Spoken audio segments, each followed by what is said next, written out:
it's unreal. It continues to be surreal. Wait until you see season 2. They don't say no, which is amazing considering my sensibilities. I'm Nathan Maharaj, and this is Kobo in Conversation. My guest is Samantha Irby, screenwriter on TV series including Shrill and the Sex and the City reboot and Just Like That, and the author of books including We Are Never Meeting in Real Life, Wow, No Thank You, and the new essay collection, Quietly Hostile. Samantha Irby, welcome to Kobo. Thank you for having me, Nathan. This is a thrill of a lifetime.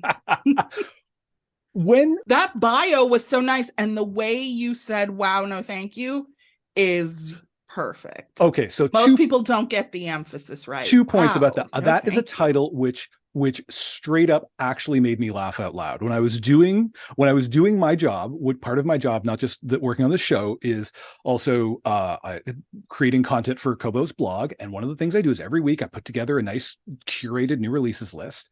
And I remember when that essay collection came out, and I read the title, and that's all it took. I just read the title, and I actually laughed. So I had to inflect it correctly. Oh, my heart grew 3 sizes, and not just because there's plaque in the arteries. I'm just kidding. That is so great. Also, I want you to know that the way we pick titles, they will not let me title my own work, because every book would be called Garbage Time or Trench Mouth. You know what I mean? I would pick something terrible. So they never have titles when I start. Then once everything is turned in, my editor reads it and jots down phrases that could be good titles. And then I choose one. So, wow, no, thank you. It was the obvious one from the list. And that same with Quietly Hostile. I was like, that's it. I think that's it. Ask the, you have to run it by all the marketing and sales and all the people who crunch numbers and know things about what people buy, but it's worked out pretty well for me.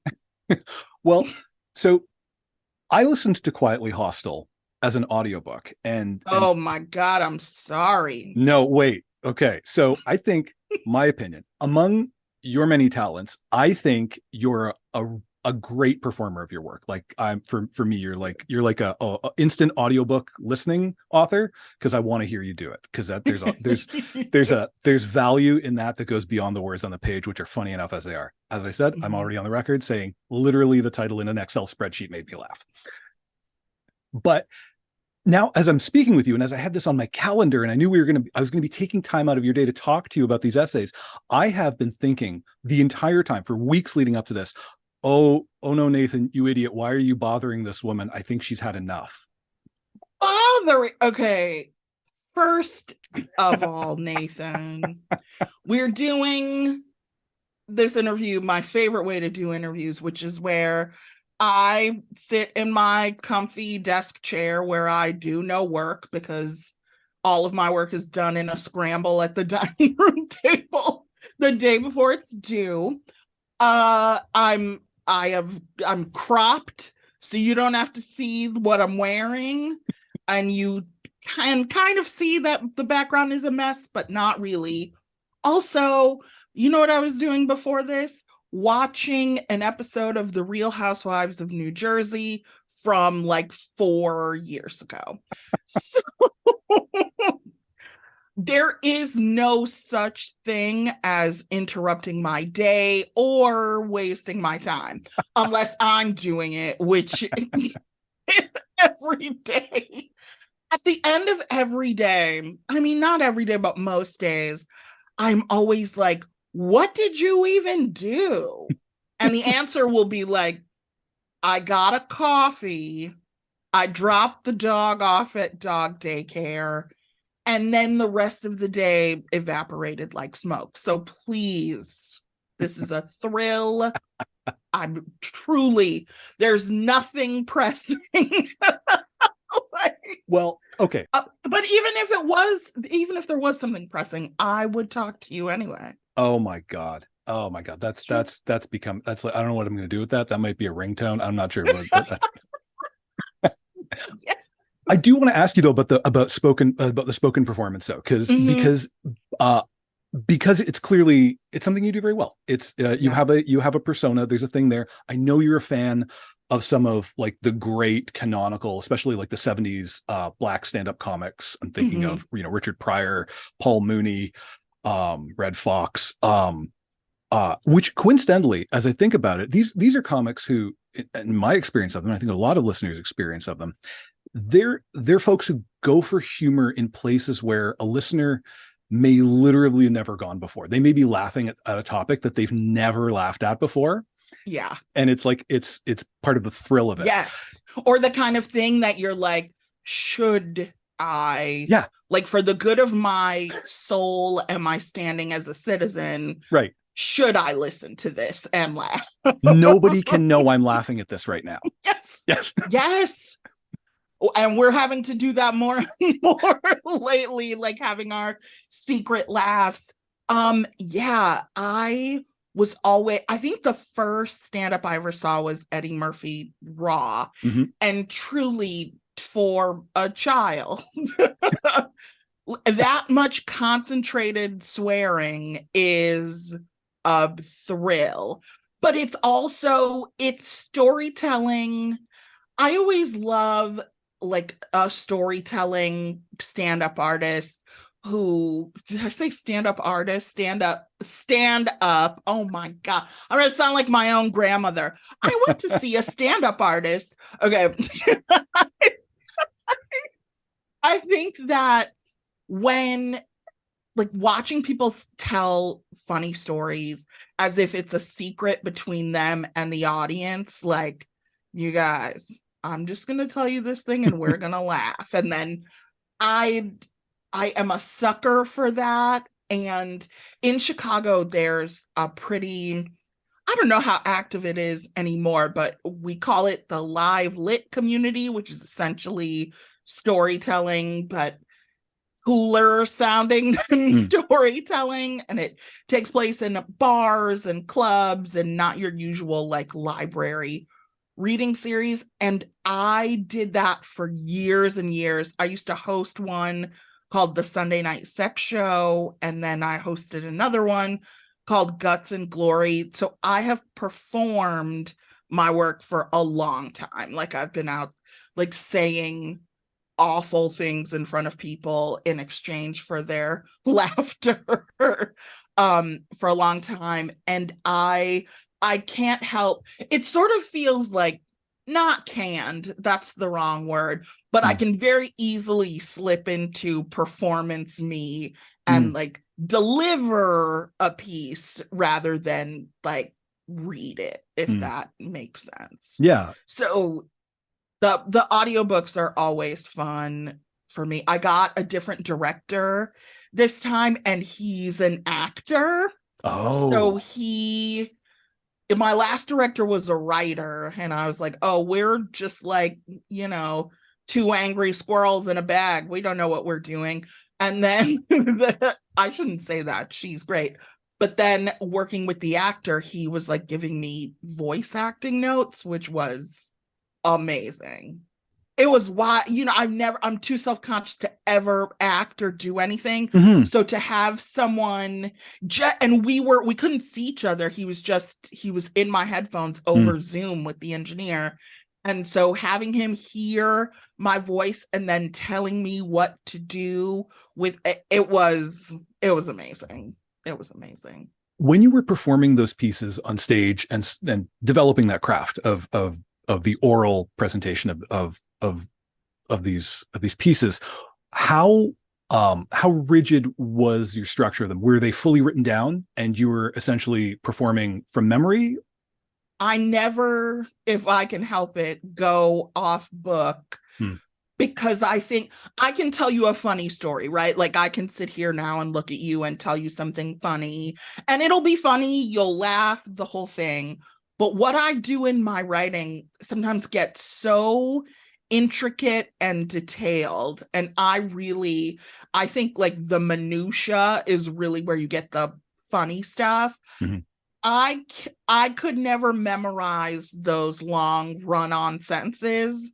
I write and I feel like for me that's the difference between being a writer and just being like a funny person, is like you can take me to dinner and I'll be hilarious, but it won't sound like my work because my work has its own voice. So I would always read, but the thing I like to do is to sort of break character in between and talk to the audience. So I'll read something and then I'll be like, what an idiot, right? And then that gets people involved. So that's pretty much, I mean, that's the drawback of doing audiobooks is there's no one to pause for laughter for. So that's a little weird because like I'm doing my audience thing, but no audience. But yeah, I am an on book person because I just use too many words.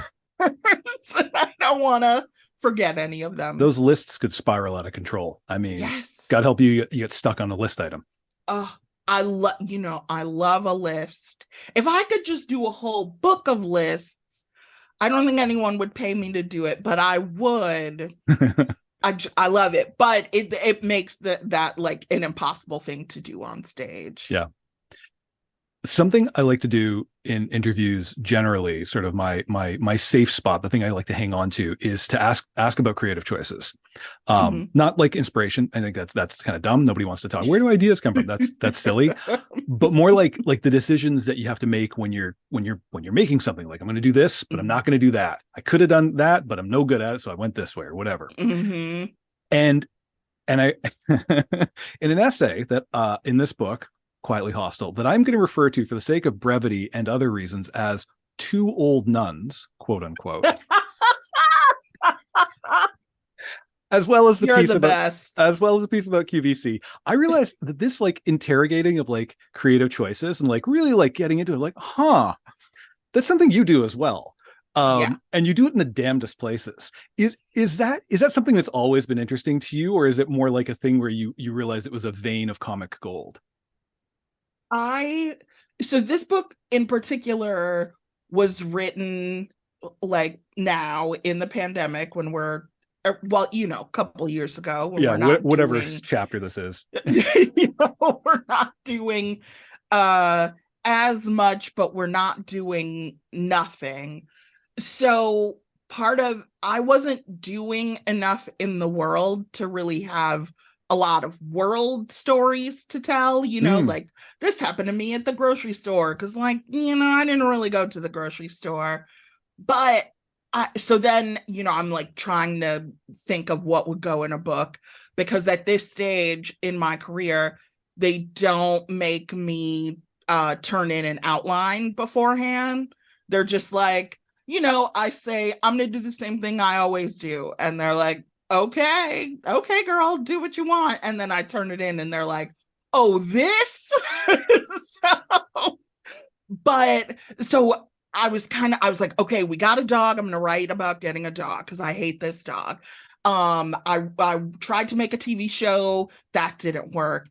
And then it's like, well, how do I entertain myself? So then it's like, well, I watch a lot of QVC, so I'm going to write about that. And then my editor last book was like, this does not have enough sex in it. And I was like, well, I'm a 40-year-old person. I'm a 40-year-old woman married to a 45-year-old woman. There's not a lot of like watching TV together and eating, like sharing a pint of ice cream is sex. Yeah. And I believe I've written about that a million times. There's plenty of sex in this book. So I was thinking, I was like, okay, I got to come up with something nasty for Maria, but how can I do it in my way?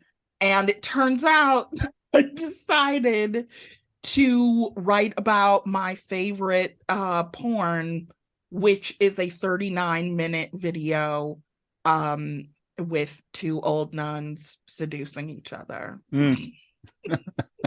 39 minutes is a lot. That's a lot of material. There's a lot of Now, choices I made have along the never way. watched all 35 minutes, but it's downright cinematic.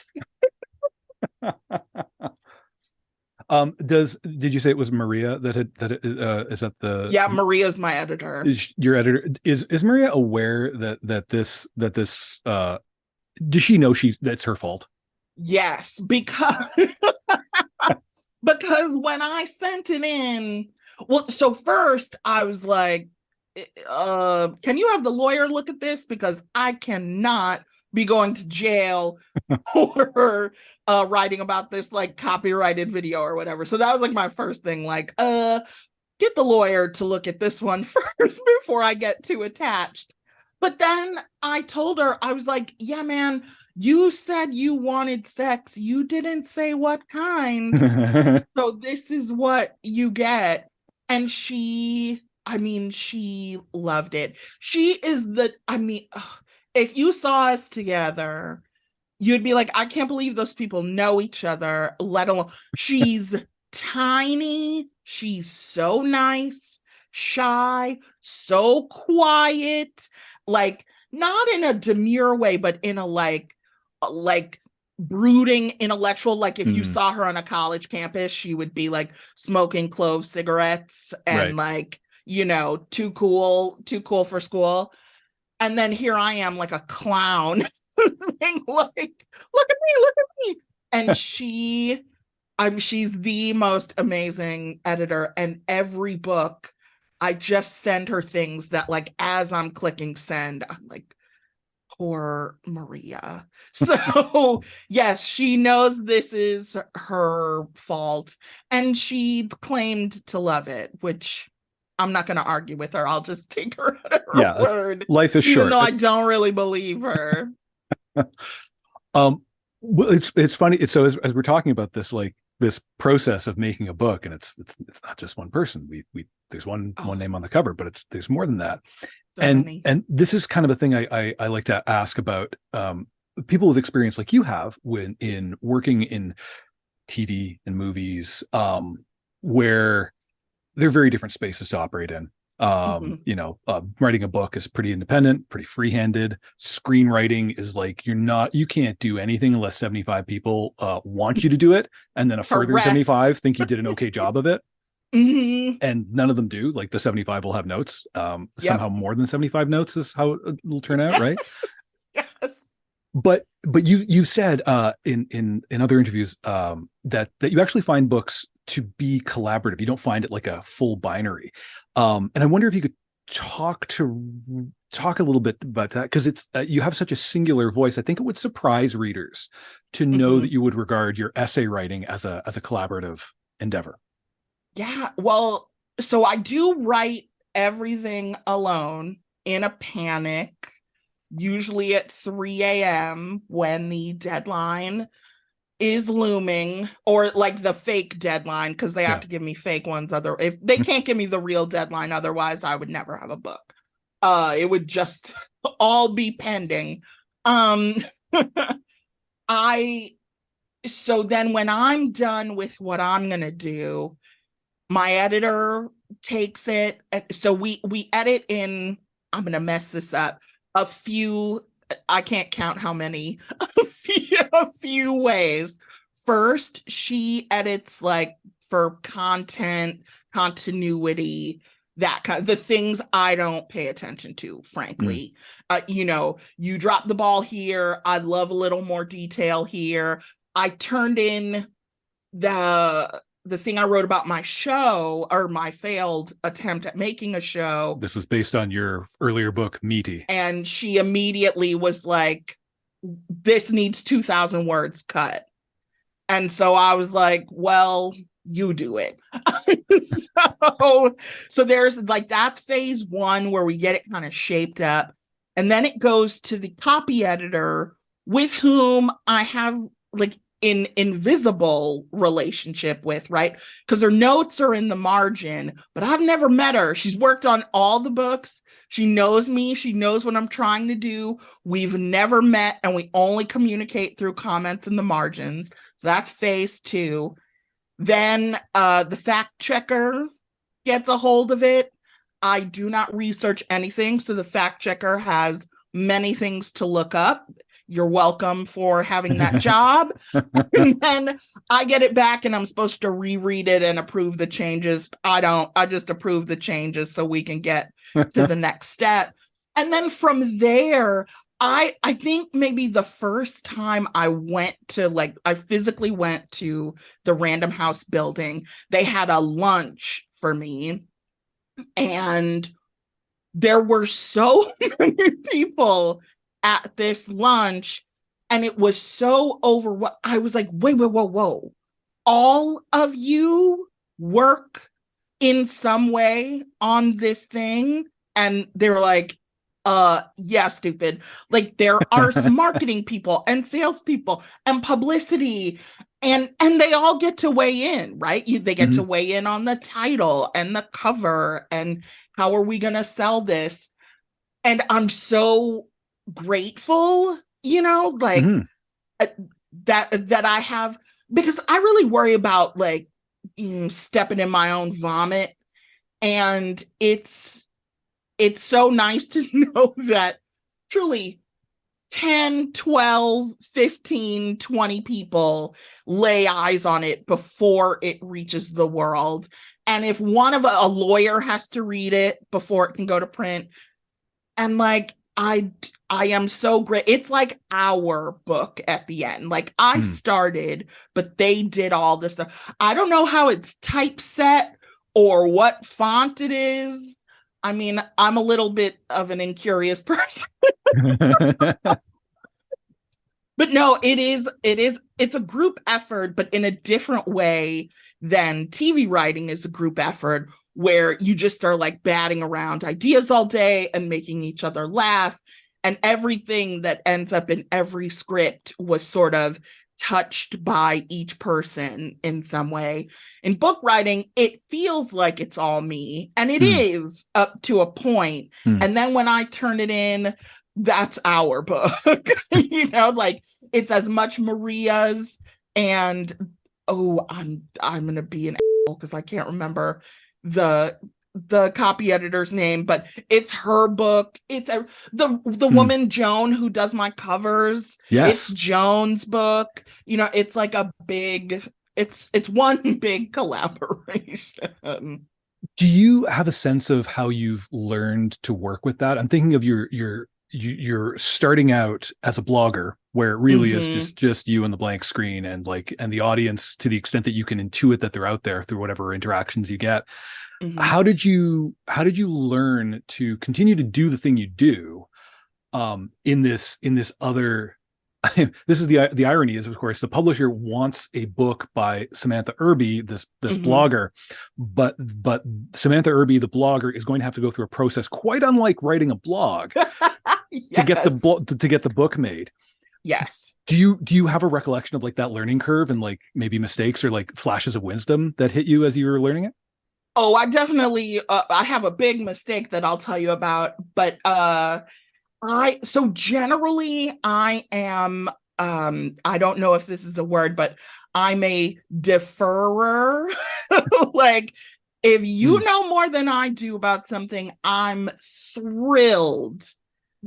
Please this punch to let you go ahead and talk about it, take control, whatever.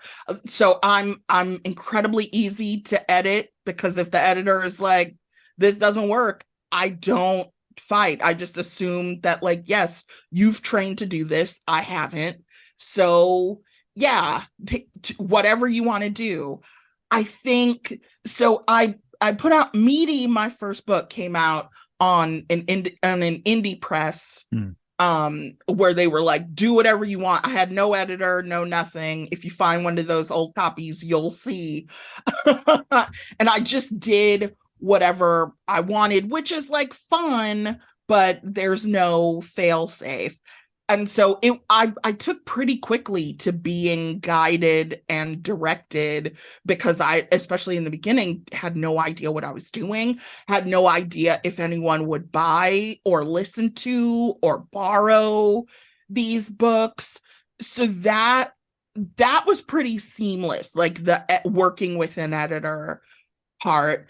For my first book with Vintage Random House, I had a different editor, and she left. Everything was fine. Don't worry. She just started she became a writer. But I did not like the first cover they sent. And I thought that, like, you could be honest with it's like, this woman just read a bunch of pages about me my wife. We can talk to each other, right? So I wrote her this email that wasn't rude, but it was too rude for her about the first cover that I didn't like. And my agent, who is scary, messaged me and was like, you made your editor cry. This is a big deal. When you get the next cover, don't say anything. So I was like, okay. So then we got the cover with the cat on it, which is not what I was anticipating. But because I had already f***ed up and been reprimanded, oh, sorry if I can't swear. No, it's all edited. We'll fix it. Okay. I messed up. I couldn't say anything. So I just had to be like, the cat and the yellow. Okay. And so luckily, I mean, honestly, I don't know how people, like, from the cover, I don't know if I would look at that. I'd be like, oh, some crazy freak cat lady. I'm not reading that. There's nothing cool in there. So it was, I learned that you pay your agent to have those conversations, right, and he will have them in a diplomatic way. And now everything just goes to him, so he can decline and, say things on my behalf. That, I think, was the hardest thing to adjust to, is having, like, handlers, like, I got 2 publicity people who make the schedule. They do not ask, and I'm not saying this as if they should, but they don't ask, hey, do you want to do this podcast? Or, hey, I think this would be a good idea. They have their sources, they get their requests, and they set it up. And that, to me, is weird, because I've never been, like, I don't have an assistant. I don't have people managing my schedule. I mean, my wife and I share a digital calendar, but I don't even look at it. So that, to me, is the hardest thing, is like having, it almost makes me like rebellious in a teen way, like having people who are like, are you here yet? Did you go to that thing? And I'm like, oh, I hate this. That, to me, is hard. The being edited or learning how to write in a way that, like, pleases more people than myself, which is what I do on my blog. Just like, I got to make me laugh. That wasn't hard, but the figuring out all the ancillary people, I hope I used that word right, who are also, like, kind of in charge of me, that takes some getting used to. Yeah, I mean, I relate. All my worst days at work in the book business were the result of me failing to recognize a necessary intermediary step that I thought I was helping by going around it, and I wasn't. Yeah. No, that is my entire behind the scenes career, for real, is like, you shouldn't do that. And I'm like, whoa, not again. But yeah. And then they're like, not again. I can't believe, like, do the things we tell you to do. We put it all on one sheet of paper. Just do it. And I still am adjusting all these years later. shifting to your screenwriting, Yeah. you wrote the pool episode of the TV series Shrill. Mhm. It's incredible to look back on it, but it is just the fourth episode in the first season, and it's a big swing. Mhm. You're writing this show that has, the writing process has to be done before anything's shot, so no idea of how it's going to be taken, no idea of Yep. how it will be received.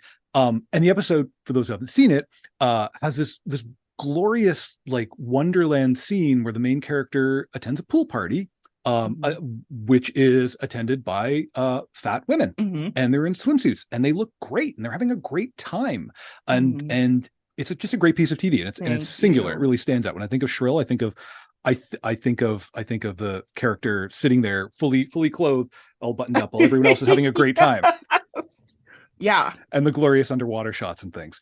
Ugh. You've written a lot of TV since then. And I wonder, do you think you'd be a different screenwriter today if you hadn't gotten not just that opportunity, but if that opportunity hadn't so like beautifully just manifested in like taking the vision right to the screen?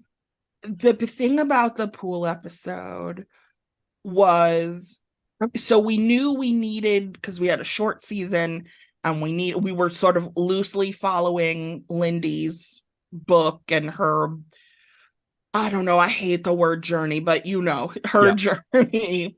And we knew we needed some sort of event to start the ball rolling for this character to like start changing her mind. And Lindy and I have been like, deep in the fat lady community for a long time. And I know about the exercise classes and the dances and the this and the that. And we thought like the pool would be great because we've all been to like Chunky Dunk or whatever. And it truly, in terms of like the audience, it would have the most impact because they would be in swimsuits. So when I wrote it, I remember writing the pool party scene and just being like, I want it to look like Candyland. I just want it to be, because the thing about like fat representation, it's like it's not enough just to have a fat person on the screen, right? Because usually they're in some humiliating, like I didn't want it to be like fat girls in a pool that was filled with bugs at a horrible like motel. Yeah. I wanted it to be nice. So I wrote that in the script. It's a party we want to be in. Yeah. Yes. Like that party's happening and I'm like, would they be weirded out if it just looks, I'd like to be there. They just look nice. Yeah, I would like to hang out. not weird at all. I would make you a drink and pull up a chair for you. So, but I didn't have any control over how things looked or what, I was there for the writing room and then my job was over. So I flew out to Portland to like work on the episode when they were shooting it. And the day we went to this country club in Oregon to see the pool, I had two fears. One, that it was going to look terrible. And two, that all of the extras would be Hollywood fat. So like a bunch of like size 8s and 10s in bikinis. So I had this like pit of dread in my stomach. Lindy and I walked out to see the pool and I almost started crying. It was just so beautiful. It was my first Hollywood job and I still haven't worked in TV that long, like not long enough that I expect for my dreams to be realized. So to walk in there and see that they made this beautiful, beautiful set just because I dreamed that up was incredible. The director was so good. I mean, it was so nice. I know it cost them a lot of money. And then we went into this ballroom where all the extras were. And Lindy was like, let's go say hi. And we walked in and I just see all these like actually fat women getting, and not just like sitting there in their home bikinis. they're making swimsuits for them. Mm-hmm. They're getting their hair done, they're getting their makeup done. They were just like treated so beautifully, and it was such an incredible experience all around. I wish someone had been shooting like a behind the scenes, so that people could see it, but it truly was like magical. And movie sets or TV sets are usually not magical. It's like, you sit there and watch the artists do their thing, but it was incredible. I can't believe it was my first thing and I got to do it. It was amazing. Do you think you might be spoiled? Like at this point, you're like, yes, the normal injuries and humiliations that are due a screenwriter. You're like, but no, I wrote that episode of Shrill. Well, so I tried to make my own show and that failed. I just had another show rejected. Oh. That keeps me humble. Also, I worked on a couple very small budget shows where in the writer's room, they're like, this is taking place in her apartment. We are not location scouting for you. And that's like a different kind of, that's a side to it that I didn't even know existed until I started doing it, that you have to think about, what do these things cost?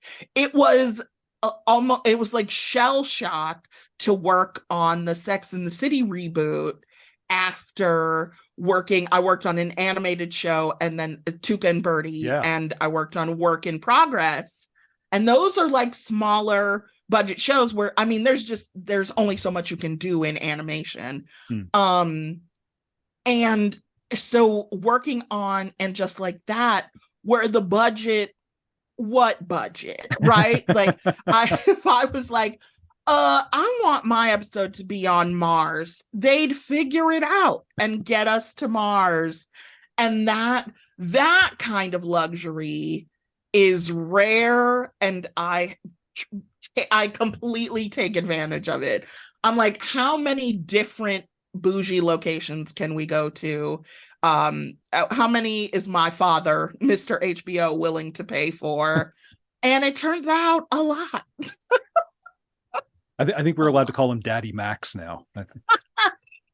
Daddy Max. That's perfect. That is perfect. I'm stealing it. Daddy Max. Yes. So I'm glad we're making this transition, because you've been a Sex and the City fan for ages, like way back from the jump. Yeah, I mean, we're about the same age. My wife is the same age. She's like got all the DVDs, or like, oh, me too. And I think in your first book you indicate that you're a Miranda. I am also a Miranda.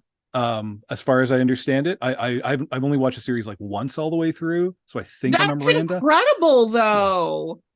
So I good think, for you. Yeah, your wife's very lucky. Got a good man. I am also quite fortunate. So you're working with these characters. You're as you say, you're working with these characters now. You're in this universe. That's got to be absolutely surreal. Completely. But my question.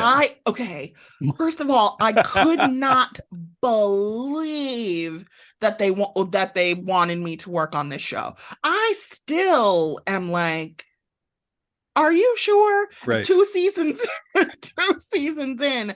So then, like, once I got it was like official, I was like, okay, bring your hopes way down. Let's be realistic. You are gonna pitch jokes. You're gonna like bring some humor to the writer's room. You're gonna be a little clown. They are not gonna let you really dig your gross paws into these iconic characters. And then on the first day, Michael Patrick King was like, oh yeah, just pitch all of your ideas, whatever you think. They weren't.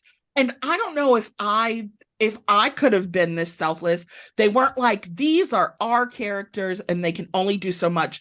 Every ridiculous idea they entertained. The Chucky in the subway, that was from me. I can't believe they let me put it in the show. I can't believe that Sarah Jessica peed in a Snapple bottle and they let me put I it's just it's unreal. It continues to be surreal. Wait until you see season 2. It I just, they don't say no, which is amazing considering my sensibilities. So what I wanted to ask you though was, you've been you so there's an essay in this book, Quietly Hostile, called Superfan, and I want the record to show that I have 7 exclamation points on it because I pay attention to details, just like in the book. Thank you. Um, and what was surprising was that essay appears in this book, but it wasn't earlier. How and it's not all based on it. I mean, it's kind of dressed around the edges with your experience of writing on just like that, but it really is you as a super fan. Yes. Including my favorite part is your favorite Carrie Bradshaw outfits as best you recall. And I did it from memory too. It was rough. I love that. Were you carrying, like, were you like, I have several thousand words on Sex and the City to write, but not just yet, not this book and not the next book. And now it was time. Well, so I think we lived through the not Renaissance, but the period of time in which everyone was writing their Sex and the City take, you know, and there were people like looking back at what the series got wrong. And then I will never forget that Alita Nugent piece where she added up what Carrie's life costs and how she could never afford it writing a newspaper column. And I read all that and I was like, well, I'm just like an unabashed fan of the show. I don't have anything to say about it. Then when I was working on the show, I was like, okay, I'm going to write about this, but I cannot mess up a check. And at the point that I wrote it, I think we had gotten a season 2, and I'm not trying to get fired from this job that I like. So I was like, I don't want to write about it in the present tense. I like to write about things when they're over, you know, like when I know how it ends. I always start every essay with knowing where I'm going. And because this was a job that I hopefully was going to continue to work on, I don't want to alienate anyone. So I was like, I don't want to write about this show, but I have exhaustive knowledge of these characters and episodes. Why not tease everyone by acting like I'm going to write about the show they want to hear about, and then go through the episodes of the old show. So if we don't get renewed, if I get fired, one of those things happens, then I'll write about how I murdered Mr. Big in cold blood. But until then, I'm trying to get a check. It's hard to get a TV job these days. Yeah. Hang on to it. So I think I heard in an interview that you had recently been diagnosed with OCD. Yes.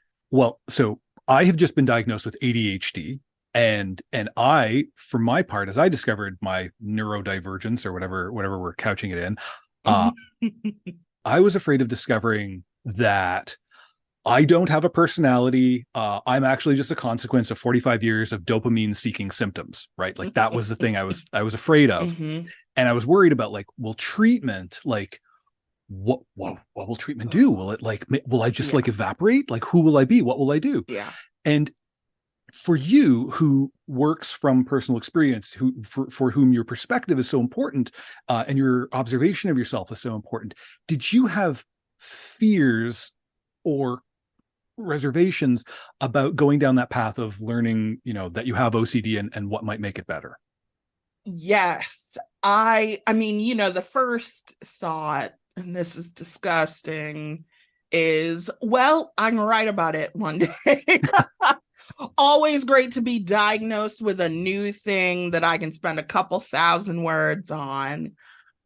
So I did, you know what's wild about being diagnosed at this age, especially for a person whose like problem is ruminating on things, is going through my life and thinking about all the things that were maybe OCD, all my habits that were the OCD, all my thoughts. So that is harrowing to think about that. Mhm. And I really was worried that I'm on 300 milligrams of Zoloft a day, Mhm. which is a lot. I believe the book is dedicated to Zoloft. Yeah. Yes. I couldn't have gotten this done without you. Also, I'm trying to have a Zoloft truck pull up and Yeah. dump a bunch of pills at my door. I don't know who makes it. Pfizer, I hope you're listening. But I was worried. And my psychiatrist was like, it doesn't rewire your whole brain. It doesn't change your entire personality. But that is hard to accept. Mm-hmm. But I think I got to the point where the effects of OCD were hindering my life in a way that was like, well, I'll just take it and I'll learn to be funny. It'll be like Flowers for Algernon or something. Like I'll teach myself how to laugh again. But nothing happened. Like, I mean, now who knows how the OCD is actually doing, but it didn't affect my ability to write, or it didn't impact my thinking in a way that I thought would change my writing. So ultimately, I mean, I feel like just personally, I can't be publicly complaining about things that I don't, and that there's treatment available. And then I'm like, but you know what? I'm going to not take meds so I can stay crazy and my writing can still be good. Like, I am too old to play that kind of Russian roulette. So I was like, I'll just take a chance. And then, I ended up being able to write still. So I'm going to stay on. I'm just going to, it keeps the noise in my head turned down to a manageable volume, which is truly like the most I think I can ask for. Yeah. Aside from being lobotomized, which I would also welcome. I think that's not as fashionable as it used to be, but live long enough, stuff comes back. Dang, it'll come back. I trust it. So I would be remiss not to note that we were speaking on Juneteenth, which is now a U.S. federal holiday. And when I was asking my colleagues if anybody had anything that they wanted to ask Samantha Irby, because I'm talking to her on the 19th of June, the only question I got back was, so you're making Samantha Irby work on Juneteenth? Yes, first of all, this is slavery. Shame on you. I'm working for free on Juneteenth. That's yes. There you go. Let me call Al Sharpton or somebody wake up Martin Luther King. Yeah. This isn't even a question. Wait, I'm not sure. Maybe it's an apology. Holiday? Yeah. Is it a bank holiday? It's or do we still get mail? I should know this because I live in America. Yeah, I was gonna say, I don't think you're getting mail today. Yeah. Oh, no mail. Okay. Yeah. Then I guess it's a real holiday, but like, maybe it's one of those holidays where people just give you stuff. You don't have to like take time off to think about anything, like like a birthday. the birth of my freedom day. That's so terrible. But yeah. I don't mind working on Juneteenth. You're in Canada. It doesn't matter. You don't have to keep up. I don't know when Boxing Day is, and I would probably I don't know when your Thanksgiving is. I know it's different than ours. If I accidentally made you do a harrowing interview on Canadian Thanksgiving, I would hope that I would get a pass. I'm just kidding. This is not harrowing. This is a joy. I would extend to you a pass. I just had to say, I had to come clean because I was thinking, if I ever get around to writing humorous essays based on my own life experience, this is part of it. Yeah. I mean, it's too bad I didn't dress for the occasion. I need to get a kente cloth or something. Sam, thanks for taking the time to talk with me. This is incredible. I'll talk to you anytime. This is great. I have been speaking with Samantha Irby, author of many extremely funny books. The latest one is Quietly Hostile. Find it in all the books we spoke about, including your other ones, and Flowers for Algernon's there too. Kobo.com/conversation. There's a link in the show notes. You should subscribe in your podcast player to catch every episode, and send this episode to a friend, especially if you listen to any part of it in a bathroom. We didn't even get to bathroom stuff in this conversation, but it's there. If you're a fan of Sam's, then you know what I'm talking about. Kobo and Conversation is produced and occasionally hosted by me, Nathan Maharaj. Thank you for listening.